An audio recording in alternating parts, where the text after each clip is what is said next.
हे गुरुदेव, ऐसी करुणा कर, दया कर और मुझे अपना ले। क्यों, मैंने सुना है करुणा निधि नाम तेरा, करुणा दिखलाओ तुम करुणा निधि हो, अपनी करुणा बरसा दे। हे गुरुदेव, सोए हुए भाग्यों को हे नाथ जगा दो। हे गुरुदेव, हे नाथ, हे दीन बंधु, आप मेरे सोए हुए भाग्यों को जगा दो। इस संसार रूपी भंवर गुफा में मैं डूब रहा हूं, मेरी नाव भंवर डूबे, इसे पार लगा दे। हे गुरुदेव, क्यों, मैंने सुना है तुम सुख के सागर हो, निर्धन के सहारे हो। हमने मानस में पढ़ा है आरतवान सदगुरु की शरण जाता है, परंतु वही आरत अधिकारी जिन्हें पावा और गूढ़ तत्व न गुरु दुरावा। गुरुजन संत जन गूढ़ तत्व को नहीं दुराते, पर मिल जाए जीवन में आरत अधिकारी। पर आज होता क्या है कि आरतवान करे न कुकर्म। आरतवान व्यक्ति कुकर्म करने के लिए तैयार है, पर अधिकारी नहीं बनना चाहता। अधिकारी बन जाए, गुरु की शरण में जाए। आप विचार करें, महाराज दशरथ के एक बार भूपत मन माई, भई गिलान मोर सुत नाई। गुरु गृह गयो तुरंत नहीं पाला। हर समस्या का समाधान श्री सदगुरु के चरण में है। उनको गुरु की कृपा नजर नहीं आती जिन व्यक्ति गुरु को मानस मानकर जीते हैं।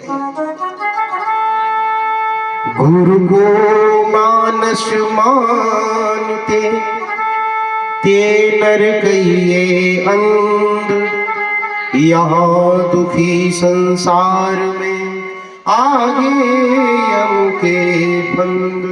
जो गुरु को मानस मानते, जो मनुष्य कर कर मानते हैं। गुरु गीता में भगवान शंकर कहते हैं, हे पार्वती, जो गुरु को मनुष्य मानकर बैठा है, गुरुदेव तो चलते फिरते तीरथ राज है। गुरुदेव हमारे दो नेत्र वाले त्रिनेत्र भगवान शिव है। गुरुदेव एक मुख वाले भगवान पंचानन है, चतुरानन है।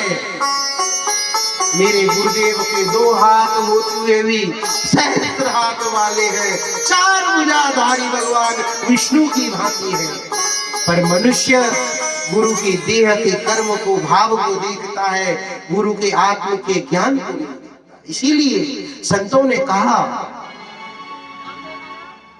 मोल करो तलवार की पड़े रहने, जाति न पूछो साधु की, पूछ लीजिए ज्ञान। अरे मोल करो तलवार को पड़ी रहने दो।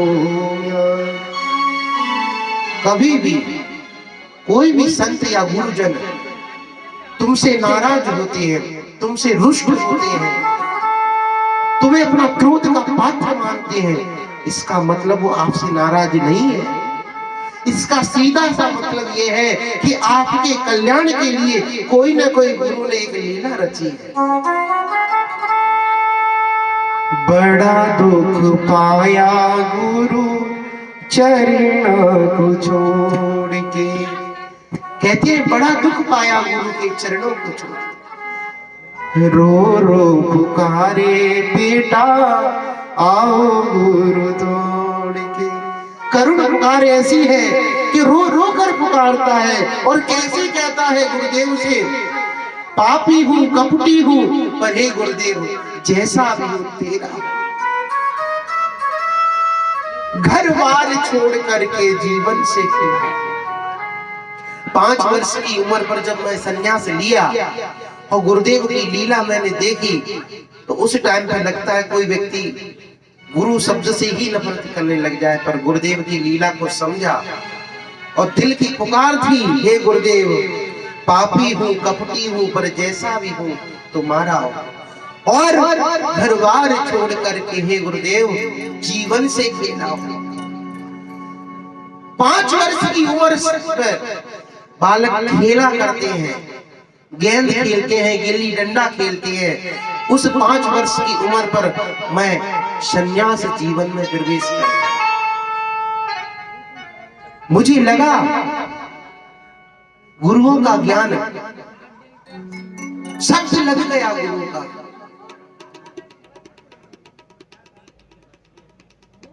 हमने तो अपनी जवानी और बाल अवस्था दांव पे लगा दिया। हे भारतीयों, तुम अपना जीवन लगा दो, अपना बुढ़ापा लगा दो,